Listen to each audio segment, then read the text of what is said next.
The crystal spires of the Galactic Council chambers reached toward the artificial stars of Station Nexus, their surfaces pulsing with the bioluminescent communications of 1,000 species. Ambassador Zexhai of the Vorthak Confederation adjusted her breathing apparatus as she reviewed the latest intelligence reports from the Outer Rim territories. The data streams painted a troubling picture of a species that had recently achieved faster-than-light travel and was now expanding aggressively into contested space. Humans, she clicked to her aide, the sound reverberating through the water-filled section of her environmental suit. They call themselves humans. Counselor Thane, representing the militaristic Kethvar Empire, leaned forward in his hovering command chair. His 6 arms moved in precise patterns as he manipulated the holographic display showing human settlements, spreading across 17 star systems in just 5 rotations. Their expansion rate is unprecedented for a species so young. They've established colonies on worlds we deemed uninhabitable. The assembled representatives of 47 civilizations murmured in their various forms of communication. Some emitted pheromone clouds of concern, others flashed warning colors across their skin, and a few simply vibrated their crystalline forms in harmonic discord. The humans had appeared seemingly overnight in galactic terms, bursting from their small yellow star system with a hunger for new worlds that unsettled the established order. High Chancellor Morden, ancient leader of the Council and member of the long-lived Ethereal Collective, raised one translucent appendage for silence. His voice carried across the chamber through psychic resonance, touching every mind present. What concerns us is not their expansion, but their apparent preparation for large-scale conflict.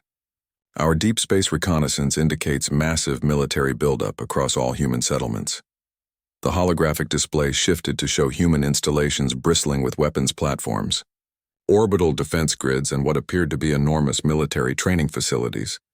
Ships moved in coordinated formations that spoke of advanced tactical doctrine, while ground installations showed evidence of fortification that went far beyond normal colonial defense needs. Ambassador Quintel of the Peaceful Harmony Syndicate fluttered her gossamer wings nervously. Perhaps they simply prepare for the dangers of frontier expansion? The Outer Rim territories are known for their hostile fauna and environmental challenges. Counselor Thane's scarred hide darkened with skepticism. No species militarizes to this extent for mere wildlife control. Look at these energy signatures. He highlighted sections of the display where massive power readings emanated from what could only be weapons testing facilities. These readings suggest they're developing planet killers. A collective shudder passed through the chamber. In the 1,000 years since the Galactic Council's formation, only 3 species had ever developed weapons capable of planetary destruction, and 2 of those had destroyed themselves in the process. The third, the Kethvar, had been brought into the Council specifically to prevent such weapons from being used. Their communication intercepts paint an even more disturbing picture, added Intelligence Director Veltar, his mechanical voice synthesized through quantum processors. They speak constantly of war. Their entertainment media glorifies conflict. Their historical records show continuous warfare throughout their planetary development. They have words for concepts of violence that don't exist in most civilized languages. The evidence continued to mount as analysts presented their findings. Human colonies were positioned strategically along major hyperspace routes. Their industrial output focused heavily on military applications. Most telling of all, their diplomatic overtures to neighboring species had been aggressive, demanding territorial concessions and trade agreements that heavily favored human interests. They've made contact with the Zephyrian Trade Federation, reported Ambassador Kelnas, her serpentine form coiling with agitation. The Zephyrians described them as intimidating, physically imposing, and prone to displays of aggression during negotiations. They apparently use their size and predatory appearance to psychological advantage. High Chancellor Morden processed this information with growing concern. Throughout galactic history, species that emerged from their homeworlds with such aggressive tendencies typically fell into 2 categories: those that quickly burned out in self-destructive conflicts, or those that became galactic threats requiring intervention. The humans showed no signs of self-destruction, which left only the more troubling alternative. What do we know of their military capabilities? He inquired, dreading the answer. Counselor Thane's expression grew grim as he accessed classified intelligence files. Their smallest military units are called Marines. Our xenobiologists believe this translates roughly to sea warriors in their dominant language, suggesting an origin in oceanic warfare. These Marines appear to be elite shock troops, genetically enhanced for combat effectiveness. The display showed intercepted images of human Marines in training exercises. Their movements were fluid, coordinated, and devastatingly efficient. They demonstrated capabilities that seemed to border on superhuman by the standards of most Council species. Most disturbing was their apparent psychological conditioning for violence, showing no hesitation in simulated combat scenarios that would traumatize most sentient beings. Furthermore, Thane continued, our analysis suggests these Marines are not even their primary military force, but rather specialized units for the most dangerous operations. If their elite forces are this formidable, we can only imagine the scale of their full military machine. The chamber fell silent as the implications sank in. A species that treated planet-killing warriors as specialized units rather than their primary force represented a threat beyond anything the Council had previously encountered. Even the warlike Kethvar used their elite forces as the backbone of their military, not as specialized shock troops supported by even larger conventional forces. Ambassador Zexhai spoke into the silence, her words carrying the weight of inevitable decision. The evidence is clear. Humanity represents an emerging threat to galactic stability. Their rapid expansion, military buildup, and aggressive diplomatic posture indicate preparation for conquest on a scale we haven't seen since the Dark Wars. I concur, agreed Chancellor Morden, his psychic voice heavy with regret. The safety of 47 civilizations cannot be risked on the hope that this species will choose peaceful coexistence over conquest. We must act before they become too powerful to contain. The vote, when it came, was unanimous. For the first time in 3 centuries, the Galactic Council would authorize preemptive military action against an emerging species. The human colonies would be quarantined, their expansion halted, and their military capabilities neutralized before they could threaten established galactic civilization. As the Council session concluded and representatives departed to prepare their fleets, none of them realized how catastrophically they had misinterpreted the intelligence before them. The humans weren't preparing for conquest. They were preparing for something far more dangerous from the perspective of any potential aggressor. They were preparing to defend themselves. Admiral Sarah Chen stood on the observation deck of the UES Constellation, watching the swirling nebula beyond the forward viewports while reviewing the morning's intelligence briefings. As commander of the Colonial Defense Fleet's 3rd Sector, she bore responsibility for protecting humanity's 17 outer colonies from the dangers of frontier space. Those dangers, according to their xenobiology teams, had just become significantly more complex. Admiral, called Lieutenant Commander Jackson from the communication station, we're receiving a transmission on the Universal Diplomatic Frequency. It's from something calling itself the Galactic Council. Chen's eyebrows rose with interest. First contact protocols had been drilled into every member of the Colonial Defense Fleet since humanity's expansion began, but this was the first time they'd received communication from what appeared to be an established interstellar government. Put it through to the main display, Commander. The holographic projector shimmered to life, revealing a creature that looked like a cross between a jellyfish and a praying mantis, its translucent body floating in what appeared to be a water-filled chamber. When it spoke, the universal translator rendered its voice in crisp, formal English. Greetings, humans of Earth. I am High Chancellor Morden of the Galactic Council, representing 47 civilized species across this spiral arm. We extend acknowledgement of your species' achievement of interstellar travel and offer the opportunity for peaceful integration into the galactic community. Chen felt a mixture of excitement and caution. Humanity had always wondered if they were alone in the universe, and now they had definitive proof of not just alien life, but an entire galactic civilization. However, something in the alien's tone suggested this wasn't entirely a social call. The Chancellor continued his message. However, recent intelligence indicates concerning military buildup across your colonial territories. In the interest of galactic stability, we must insist on immediate cessation of your expansion and military development. A Council enforcement fleet is being dispatched to your space to ensure compliance with interstellar law. The transmission ended, leaving the bridge in stunned silence. Chen processed the implications quickly. First contact with alien civilization should have been humanity's greatest moment. But instead, they were being threatened with military action based on some kind of misunderstanding about human intentions. Commander Jackson, get me an immediate connection to Colonial Command and the Pentagon. Priority Alpha authorization. She turned to her tactical officer. Lieutenant Torres, what's our current defensive posture? All 17 colonies maintain standard defensive grids, Admiral. We've got the Marine Expeditionary Forces conducting routine training exercises on 6 worlds, and the 4th Fleet is running joint maneuvers in the Kepler system. Nothing that should appear threatening to an outside observer. Chen frowned as she considered the alien's words. Military buildup? The Colonial Defense Fleet existed specifically to protect human settlements from the hostile environments and dangerous fauna they'd encountered on frontier worlds.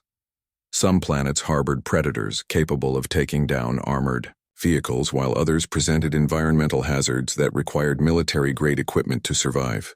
Their forces were defensive by design, not offensive. Within minutes, her secure communications brought the voices of Earth's leadership into the conversation. President Martinez spoke from the Oval Office, her tone reflecting the gravity of the situation. Admiral Chen, we've received similar transmissions at every major colony and military installation. What's your assessment? Madam President, I believe we're dealing with a significant cultural misunderstanding. Our defensive preparations appear to have been interpreted as preparations for conquest. The question is whether we can clarify our intentions before this enforcement fleet arrives. Secretary of Defense Williams joined the conversation from the Pentagon. Our xenocultural analysis teams are working on the problem, but initial assessment suggests we may be dealing with species that view military capability itself as inherently aggressive. Many of our standard defensive measures could appear threatening to civilizations that lack Earth's history of territorial conflict. General Rodriguez, chairman of the Joint Chiefs, added his perspective. The real concern is this enforcement fleet. We don't know their capabilities, numbers, or intentions beyond ensuring compliance. If they're planning to disarm our colonies by force, we need to be prepared to protect our civilians. Chen nodded grimly. Humanity's expansion into space had been driven by hope for peaceful exploration and development. But they'd learned early that space was dangerous. Every colony needed protection from environmental hazards, hostile wildlife, and the occasional pirate raid. The idea of disarming in the face of these ongoing threats was unthinkable. What are our diplomatic options? Asked President Martinez. We're preparing a response transmission explaining our peaceful intentions and requesting a diplomatic meeting, replied Secretary of State Harrison. However, given the tone of their message, I'm not optimistic about their receptiveness to dialogue. As if summoned by their concerns, Lieutenant Commander Jackson announced another incoming transmission. This one originated from deep space sensors detecting massive energy signatures approaching human territory. The tactical display lit up with contact markers representing ships of unprecedented size. The lead vessel alone measured over 15 kilometers in length, dwarfing anything in humanity's fleet. Energy readings suggested weapon systems beyond current human understanding, and the formation patterns indicated a force designed for overwhelming assault rather than peaceful negotiation. Madam President, Chen said quietly, I recommend we implement Protocol 7 immediately. Protocol 7 represented humanity's contingency plan for hostile first contact.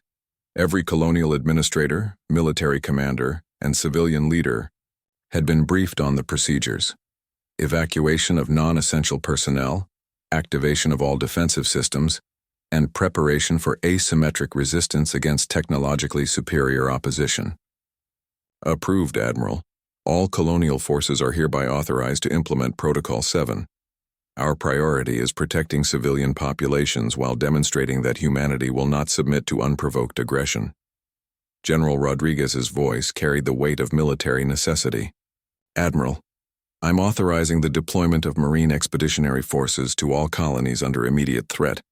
If these aliens want to see what human military capability really looks like, we'll give them a proper introduction. Chen felt a grim smile cross her face. The Galactic Council had made the mistake of assuming that humanity's defensive preparations indicated aggressive intentions. They were about to learn the difference between a species prepared for war and a species actually at war.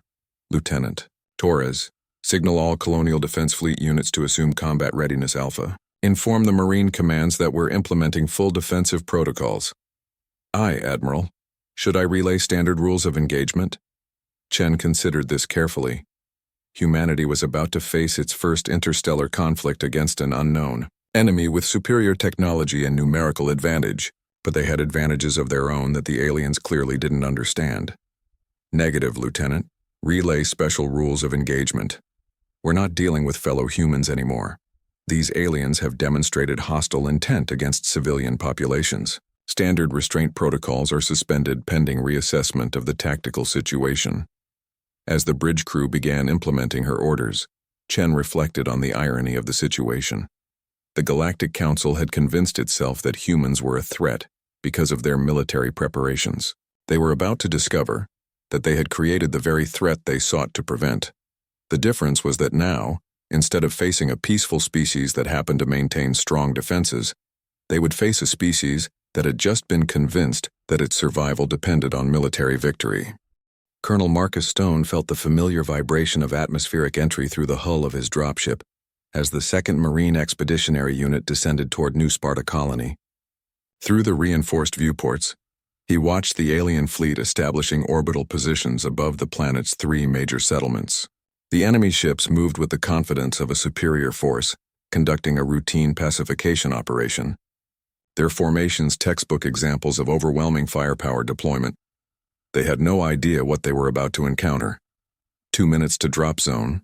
Colonel, announced Captain Lisa Park from the pilot's seat. Alien ground forces are already deploying to the capital city. Estimate company strength units with heavy support vehicles. Stone activated his tactical display, reviewing the real-time intelligence flowing from orbital reconnaissance drones. The Galactic Council forces were indeed conducting what appeared to be a standard occupation operation. Their troops moved in loose formations that suggested they expected minimal resistance, while their equipment looked designed more for intimidation than actual combat effectiveness.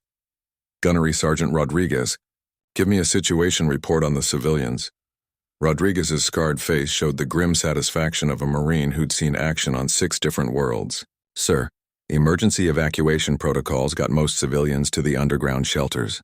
However, the aliens have secured the main government complex and are demanding surrender of all military personnel and weapons. Response from Governor Hassan? She told them that human military forces don't surrender to unprovoked aggressors, sir. The aliens didn't seem to understand the concept. Stone allowed himself a cold smile. The Galactic Council's intelligence had apparently failed to include any understanding of human military culture. They seemed to expect that a show of superior force would result in immediate capitulation, the way it apparently worked with other species they'd encountered. Marines, listen up, Stone announced over the unit communications channel. Intelligence indicates we're facing opponents who view warfare as a matter of technological superiority and intimidation. They've had 3 centuries of dealing with species that surrender when faced with overwhelming odds. Today, they get their first lesson in what happens when you threaten United States Marines. The dropships shuddered as they entered the final approach phase. Through the tactical feed, Stone watched alien ground forces continuing their deployment around the colonial capital. Their movements were methodical but predictable, following doctrine that emphasized control of key infrastructure over defensive positioning. Contact in 30 seconds. Remember, we're dealing with multiple species with unknown capabilities. Stay flexible, watch your fields of fire, and trust your training. We're going in hot. The dropship's bay doors cracked open with a hiss of equalizing pressure, revealing the chaotic scene below. Alien vehicles dominated the main streets, their design suggesting technology decades ahead of current human standards. Energy weapons traced lines of coherent light between buildings as the occupying forces demonstrated their firepower to intimidate any potential resistance. Stone's Marines hit the ground running, their powered armor systems automatically adjusting to local gravity and atmospheric conditions. The aliens had positioned themselves to control the colony's central plaza, but they'd made the critical error of assuming their show of force would prevent any meaningful opposition. Alpha Company, Establish overwatch positions on the high ground. Bravo Company, flank left and cut off their retreat routes. Charlie Company with me. We're going straight up the middle. The first alien to notice their deployment was a tall insectoid creature, manning what appeared to be an energy cannon, its compound eyes focused on the approaching Marines, with what might have been confusion before Stone's sniper removed it with a precisely placed round that sent bioluminescent fluid spraying across its weapon emplacement. The response was immediate and revealing.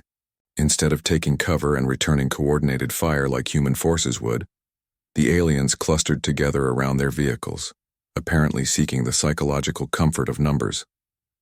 Their return fire, while energetically impressive, lacked the disciplined accuracy that characterized effective military action. "Sir," called Sergeant Thompson from her position behind a overturned civilian transport, "these aliens fight like they've never faced real resistance before. They're bunching up, presenting group targets, and their fire discipline is terrible." Stone observed the tactical situation with growing understanding. The Galactic Council forces were used to fighting enemies that either surrendered immediately or offered only token resistance before being overwhelmed. They'd never faced opponents who were not only willing to fight against superior odds, but were actually trained and equipped to win such engagements. Marines, adjust tactics for enemy inexperience. They're clustering around their heavy weapons instead of dispersing. Alpha Company, target their equipment concentrations. Bravo Company, use their poor positioning to envelope their flanks. The battle that followed was less a combat engagement than a demonstration of the difference between military show and military effectiveness. The aliens possessed superior individual weapons and vehicles, but they used them like law enforcement tools rather than instruments of warfare. Their formations optimized for intimidation rather than tactical effectiveness, while their responses to contact followed patterns designed for suppressing civilian uprisings rather than fighting trained soldiers. Within 15 minutes, the aliens had lost 3 of their 5 heavy vehicles and taken casualties that forced them to fall back toward their landing zones. However, Stone noticed something troubling in their retreat patterns. They weren't withdrawing like a defeated force, but rather like troops who were regrouping for a different kind of assault. "Colonel," reported Captain Martinez from Alpha Company, "orbital reconnaissance shows massive energy buildup in the alien fleet. They're charging what appears to be planetary bombardment weapons." Stone felt ice form in his stomach. The aliens were preparing to solve their ground combat problem by eliminating the ground entirely. If they couldn't occupy the colony with minimal resistance, they would simply destroy it. "All units implement Protocol 9 immediately. Get every civilian to deep shelters and prepare for orbital bombardment." As his Marines moved to execute emergency evacuation procedures, Stone opened a channel to the alien fleet. The response came from a creature that looked like an oversized praying mantis with technological augmentations replacing several of its limbs. "Human military commander, you will cease resistance immediately. Our ground forces were conducting a peaceful occupation operation. Your unprovoked attack has forced us to escalate to planetary pacification protocols." Stone stared at the alien in disbelief. "Peaceful occupation? You invaded our world without permission, demanded our surrender, and threatened our civilians. In what universe does that constitute peaceful behavior?" The alien's mechanical components whirred as it processed this response. "You were designated a threat to galactic stability based on your aggressive military preparations. Our intervention prevents your inevitable expansion into territories belonging to peaceful species. Our military preparations are defensive. Every human colony faces hostile environmental conditions that require military-grade equipment for survival. We're not threatening anyone. Your species maintains weapons capable of planetary destruction, trains military forces specifically for aggressive combat, and expands territory at unprecedented rates. These behaviors indicate imminent threat to established civilizations." Stone realized with growing horror that he was dealing with opponents who had fundamentally misunderstood humanity's nature and intentions. Their perception of human military capability as inherently aggressive had led them to launch a preemptive war against what they saw as an inevitable threat. "Listen carefully," Stone said, his voice carrying the cold certainty of a professional warrior. "You've made the mistake of attacking United States Marines based on false assumptions about human intentions. We were peaceful until you made us otherwise. If you want to see what human military capability really looks like when we're actually trying to hurt someone, Continue your current course of action. The aliens' response carried what might have been confusion. You cannot seriously threaten forces possessing superior technology and overwhelming numerical advantage. Your resistance is illogical. Stone smiled grimly as he watched his Marines completing their defensive preparations. Superior technology means nothing if you don't know how to use it effectively. Overwhelming numbers don't matter if your tactics are garbage. You're about to learn why humans don't surrender, and why that matters more than any technological advantage you think you possess. As orbital bombardment energy signatures continued building in the alien fleet, Stone knew that humanity's first interstellar war was about to escalate beyond anything the Galactic Council had ever experienced. They'd wanted to see human military capability in action. They were about to get their wish. The first orbital bombardment struck New Sparta's industrial district at 0347 local time, turning 3 square kilometers of manufacturing facilities into molten slag. Colonel Stone watched the devastation from his command bunker 2 kilometers underground, feeling the seismic vibrations through the reinforced concrete as successive energy strikes turned the surface into a hellscape of superheated rock and twisted metal. "Sir," reported Lieutenant Colonel Sarah Hayes from the communications station, "we're receiving word from all 17 colonies. The aliens are conducting simultaneous orbital bombardments on any settlement that showed military resistance." Stone studied the tactical displays showing destruction raining down from orbit. The aliens had abandoned any pretense of occupation and moved directly to extermination. Their response to unexpected resistance was to simply eliminate the resistance along with everything else in the target area. Casualty reports? Minimal so far, sir. Emergency protocols got most civilians to deep shelters before the bombardment began. However, the aliens are targeting infrastructure specifically. They're trying to make the colonies uninhabitable, rather than simply destroying population centers. This tactical choice revealed something crucial about alien psychology. Rather than conducting the efficient genocide that their technology made possible, they were attempting to force human surrender through the destruction of living space. They still believed that sufficient pressure would result in capitulation. "Sir," called Captain Rodriguez from the intelligence section, "we're detecting movement in the alien fleet. Looks like they're preparing to land fresh ground forces." Stone activated the orbital reconnaissance feeds and felt grim satisfaction at what he saw. The alien fleet was indeed repositioning for another ground assault, but their formation showed the same tactical limitations that had plagued their first landing. They were approaching the problem of human resistance as if it were a technical challenge to be solved through superior firepower, rather than a military situation requiring tactical innovation. "Marines, listen up," Stone announced over the bunker's communication system. "The aliens have just made a critical strategic error. They've escalated to orbital bombardment, which means they've abandoned any legal or moral restraints on their conduct. As of now, we're dealing with an enemy engaged in attempted genocide against human civilian populations. The implications of this escalation weren't lost on anyone present. Under the Uniform Code of Military Justice and the Colonial Defense Act, any force engaged in the systematic targeting of civilian populations was classified as committing crimes against humanity. The standard rules of engagement that governed human military operations no longer applied. Gunnery Sergeant Martinez, what's our current weapon status? Sir, we've got full access to the strategic weapons cache in Section 7. The aliens don't know about our deep storage facilities, so we still have access to everything from tactical nuclear devices to experimental weapon systems. Stone nodded grimly. The Colonial Defense Force had learned early in humanity's expansion that space was full of existential threats requiring existential responses.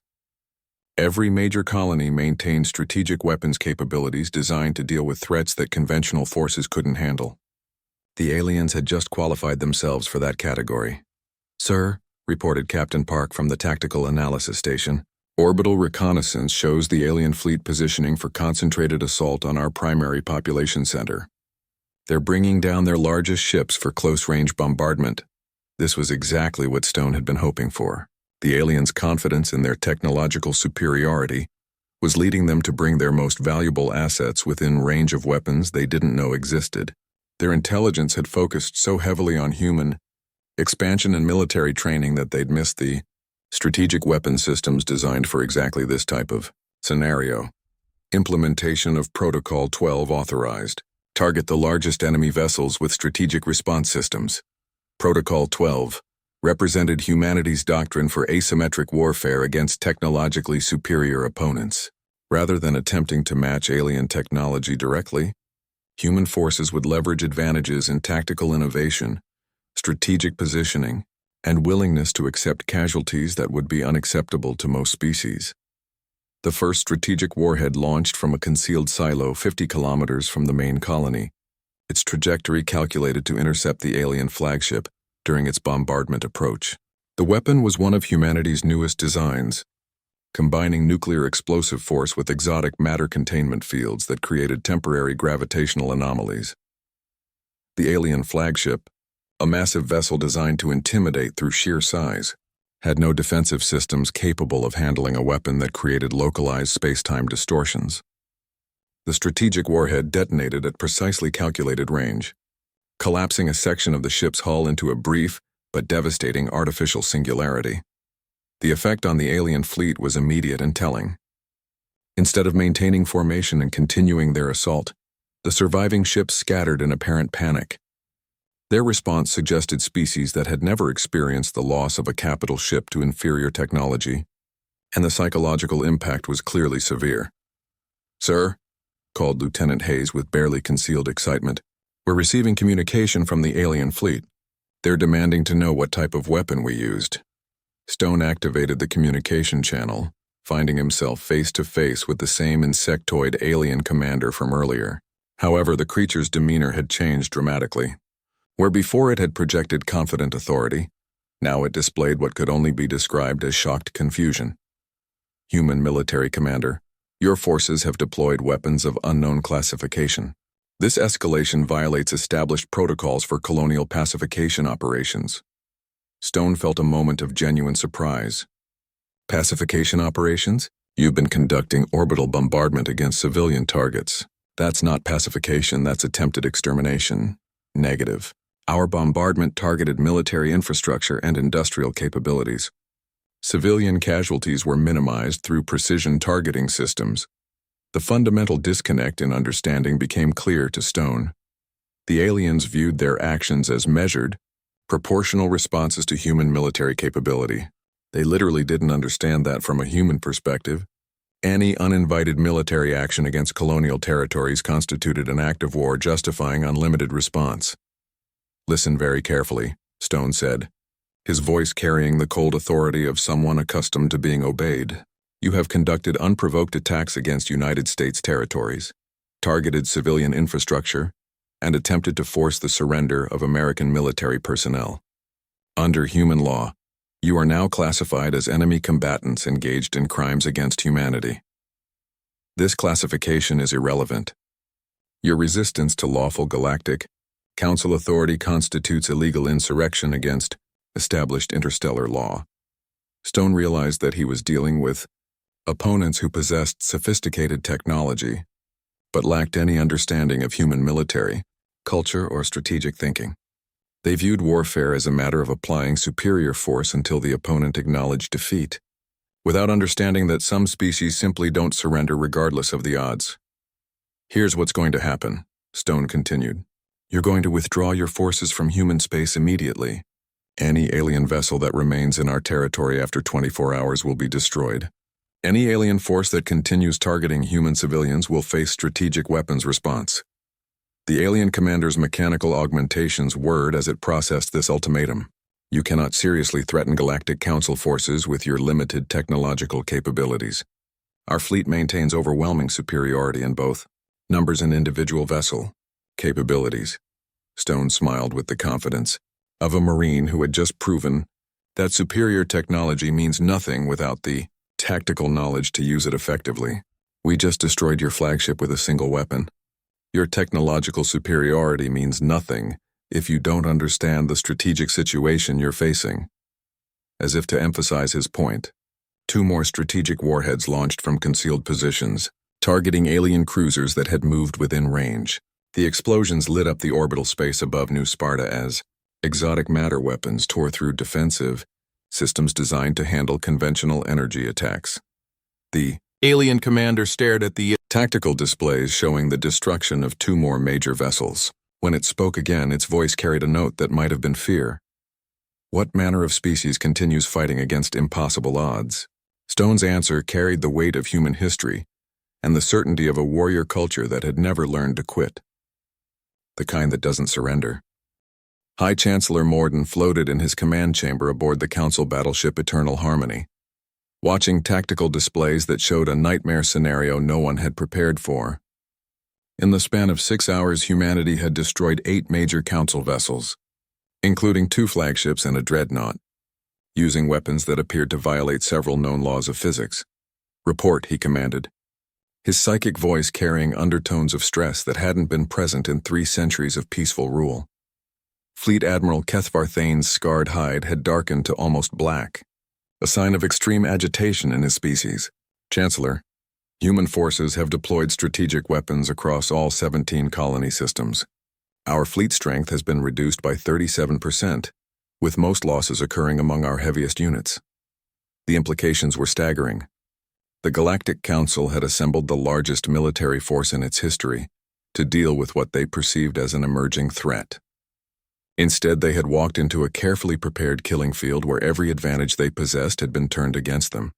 What is the nature of these human weapons? Morden inquired, though he dreaded the answer.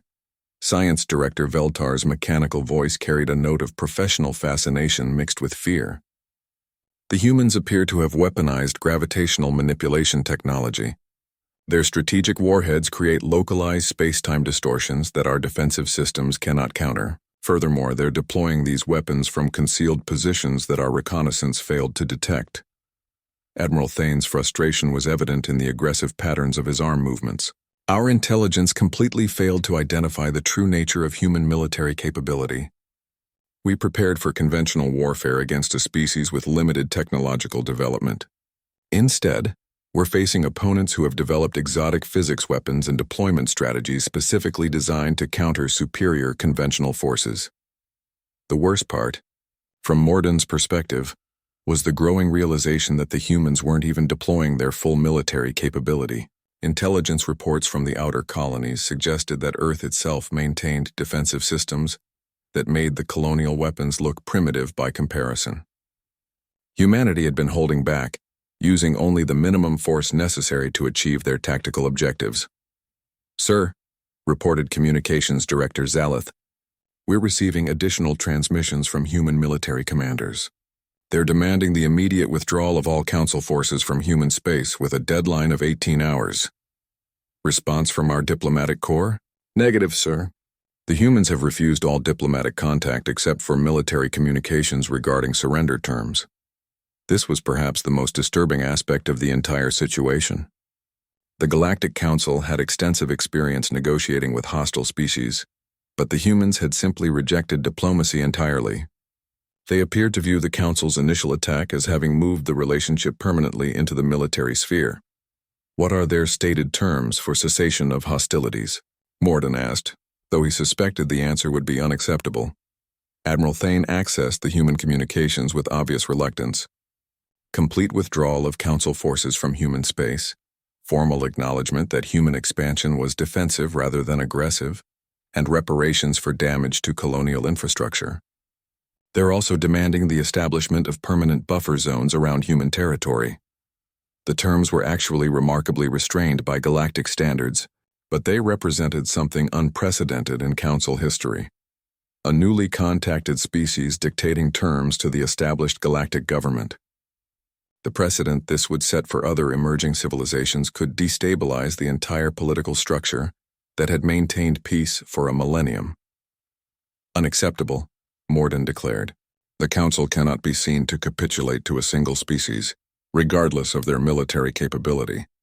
What are our options for continued military operations? Science Director Veltar's analysis was grimly comprehensive. Limited, sir. Human defensive positions are heavily fortified and concealed. Their weapon systems can engage our vessels from ranges that exceed our detection capabilities. Most critically, they appear to possess virtually unlimited ammunition for their exotic weapon systems. Furthermore, added Admiral Thane, our forces are experiencing severe morale problems. Many species have never faced weapons capable of destroying capital ships, and our troops are beginning to question the viability of continued operations. This was the crucial weakness in any coalition military force. While the Council could field larger fleets than any individual species, those fleets were composed of personnel from civilizations that had never experienced the kind of devastating losses they were now suffering. "Sir," interrupted Tactical Officer Quindal, "we're detecting massive energy signatures from the human homeworld. Long-range sensors indicate they're bringing online defensive systems with power outputs that exceed our entire fleet's combined capability." Morden felt something approaching despair as he contemplated the strategic situation. The Council had initiated hostilities based on flawed intelligence, escalated to orbital bombardment when faced with unexpected resistance, and now found themselves outgunned by opponents they had dismissed as primitives. Analysis suggests the humans have been deliberately concealing their true military capability, continued Veltar. Their colonial forces appear to represent frontier constabulary, rather than their primary military strength. Earth itself is defended by weapons systems that make their colonial strategic weapons appear conventional by comparison. The bridge fell silent as the implications sank in. The humans hadn't been preparing for conquest as the Council believed. They had been preparing for exactly this scenario: defense against technologically superior opponents who underestimated human military innovation. Chancellor called Communications Director Zaleth with obvious urgency. "We're receiving a priority transmission from Earth. It's being broadcast on all frequencies simultaneously." The main display activated, revealing a human female in military uniform, standing in what appeared to be a massive command center. Her bearing and insignia suggested high rank, while the activity visible behind her indicated preparations for large-scale military operations. "I am Admiral Rebecca Morrison, Chief of Naval Operations for the United Earth Defense Force. I am addressing the leadership of the Galactic Council regarding the unprovoked attacks on human colonial territories." Her voice carried the calm authority of someone accustomed to command, but there was an underlying hardness that suggested she was not open to negotiation. "Your forces have conducted orbital bombardment of civilian infrastructure, attempted forced occupation of sovereign human territory, and ignored all attempts at diplomatic resolution. Under Earth law, these actions constitute crimes against humanity and justify unlimited military response." Admiral Morrison paused, allowing her words to sink in before continuing. "However, Earth recognizes that cultural misunderstandings may have contributed to this conflict. Therefore, we are prepared to offer terms for the cessation of hostilities." Morden felt a moment of hope. Perhaps diplomatic resolution was still possible. "All Galactic Council forces will withdraw immediately from human space. Council leadership will formally acknowledge that human military preparations were defensive in nature. Reparations will be paid for infrastructure damage. Most importantly, the Council will establish formal protocols for first contact with emerging species to prevent similar misunderstandings in the future." The terms were essentially identical to those offered by the colonial commanders, but coming from Earth's leadership, they carried additional weight. Morrison continued with the part that made Mordune's hope evaporate. "These terms are non-negotiable and expire in 12 hours. Council forces that remain in human space after that deadline will be considered hostile combatants and dealt with accordingly. To demonstrate Earth's commitment to this position, we are now activating our planetary defense grid." The display shifted to show orbital space around Earth, revealing defensive installations that had been hidden until this moment. Massive weapons platforms emerged from concealed positions throughout the solar system, while energy signatures indicated charging cycles for weapons that dwarfed anything the Council had brought to the conflict. "As you can see," Morrison concluded, "Earth's defensive capability exceeds that of our colonial territories by several orders of magnitude. We have been hoping for peaceful resolution, but we are fully prepared for the alternative."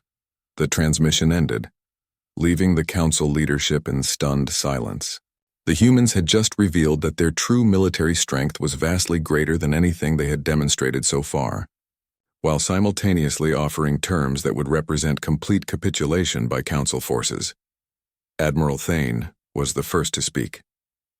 "Chancellor, our tactical analysis indicates that Earth's defensive systems could potentially destroy our entire fleet. We are facing weapons technology that appears to be centuries ahead of our own. How is this possible? Morden demanded. Our intelligence indicated a species that had barely achieved interstellar travel. 6 months after the Galactic Council's withdrawal from human space, Ambassador Sarah Chen stood in the newly constructed diplomatic quarter of Station Nexus, preparing for the most important first contact meeting in galactic history. The irony wasn't lost on her that she shared a name with the admiral who had commanded humanity's defense during the brief but decisive conflict that had reshaped interstellar politics. The meeting chamber had been specifically designed to accommodate the environmental needs of all 47 council species, but today it would host a very different kind of gathering. Instead of council members deciding humanity's fate, they would be negotiating the terms of humanity's integration into galactic civilization as an equal partner. High Chancellor Mordun entered the chamber with obvious reluctance, his translucent form moving with less confidence than the historical record suggested he normally displayed. The other council representatives followed, their various forms of communication creating a subdued cacophony that spoke of uncertainty rather than the authority they'd wielded for centuries. High Chancellor, Chen said, rising to greet the assembled delegation with the formal courtesy required by diplomatic protocol. Thank you for accepting Earth's invitation to these negotiations. Morden's psychic voice carried undertones of resignation mixed with curiosity. Ambassador Chen, the Council acknowledges the necessity of establishing formal diplomatic relations with humanity. Recent events have demonstrated that our previous assessment of your species was incomplete. That was perhaps the most diplomatic way possible to describe the intelligence failure that had led to the first major military defeat in Council history. Chen had reviewed the classified reports detailing how completely the Council had misunderstood human intentions and capabilities. Their assumption that military strength indicated aggressive intent had led them to attack the one species that was both willing and able to make them regret that decision. We appreciate the Council's willingness to move beyond past misunderstandings, Chen replied, taking her seat at the negotiating table. Earth hopes that these discussions will establish a framework for peaceful coexistence and mutual benefit. Admiral Thane, representing what remained of the Council's military leadership after the purges following their defeat, spoke with the careful precision of someone who had learned hard lessons about human capabilities. Ambassador, our primary concern is establishing clear protocols for future interactions. The Council requires assurance that human expansion will not threaten established territories. Chen accessed her briefing materials, containing Earth's carefully prepared position for these negotiations. The documents represented months of analysis by humanity's best diplomatic and strategic minds, all focused on the challenge of integrating into galactic civilization without compromising human independence or security. Earth is prepared to formally acknowledge the territorial boundaries of all Council member species as they existed prior to our expansion, she said. However, we also require recognition of human territorial claims in the Outer Rim territories where we've established colonies. Science Director. Veltar's mechanical voice carried notes of professional interest mixed with lingering fear. Our analysis suggests human territorial requirements are significantly larger than those of most species. Your expansion rate remains unprecedented in galactic history. That's because most species apparently expand for economic or population reasons, Chen explained.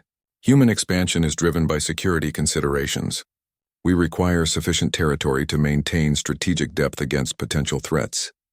The silence that followed this statement was telling.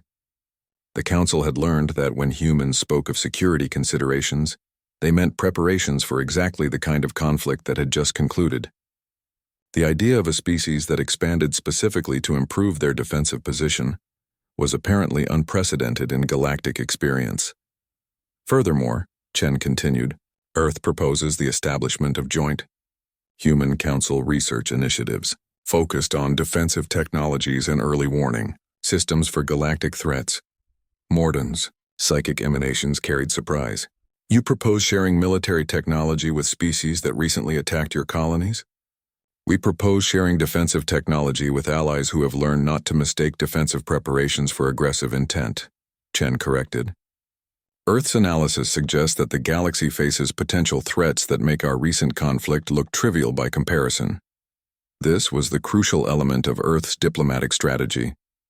Human deep space reconnaissance had detected signs of activity beyond the galactic rim that suggested the presence of genuinely hostile alien civilizations.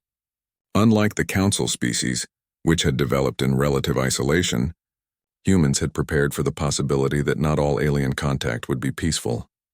Ambassador Quintel of the Harmony Syndicate fluttered her wings nervously.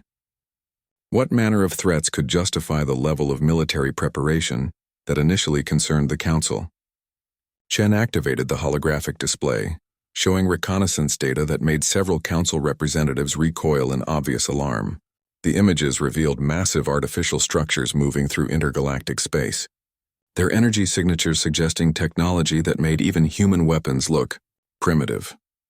Our long-range sensors have detected what appears to be a nomadic civilization that consumes entire star systems for resources, Chen explained. Current trajectory analysis suggests they'll reach this galactic arm within 50 to 100 years. The chamber erupted in various forms of alien panic. Pheromone clouds of fear mixed with flashing warning colors and harmonic discord as the implications sank in. The Council had spent centuries maintaining peace between civilized species, but they had never faced an external threat to the galaxy itself. Earth proposes a joint defense initiative, Chen continued once the commotion subsided. Human military doctrine and weapons technology, combined with Council resources and scientific knowledge. Together we might be able to develop defenses against this threat. Admiral Thane's scarred hide showed patterns of grim acceptance. You're suggesting that humanity's military focus, which we initially viewed as a threat, may actually be necessary for galactic survival. Exactly. The Council's mistake wasn't in identifying humanity as different from other species. Your mistake was in assuming that different meant dangerous to you, rather than useful for mutual defense. High Chancellor Mordun floated silently for several minutes, processing the implications of this revelation. When he finally spoke, his psychic voice carried the weight of historical necessity. The Council accepts Earth's proposal for joint defense initiatives. However, we require assurance that human military capability will be directed toward external threats rather than internal galactic politics. Chen smiled with the satisfaction of a diplomat who had successfully navigated a complex negotiation. Earth has no interest in galactic politics beyond ensuring our own security and that of our allies. We're prepared to formalize this commitment through binding treaties. As the negotiations continued through the following days, the shape of a new galactic order began to emerge. Humanity would join the Council not as a junior member seeking protection, but as an equal partner bringing unique capabilities to collective defense. The species that had been viewed as a threat would become the galaxy's shield against threats none of them had imagined. The Council had learned that their assumption about the relationship between military strength and aggressive intent was fundamentally flawed. Some species developed weapons to conquer others, but humans, it turned out, developed weapons because they assumed someone else was doing the same thing. In a galaxy that had enjoyed peace through isolation, humanity brought the hard-earned wisdom that peace was only possible through strength. The Council's brief war with humanity had ended not with conquest or submission, but with the realization that they needed each other. The real threats, as humanity had always suspected, were still out there in the dark between galaxies. But now, for the first time in galactic history, someone was ready for them.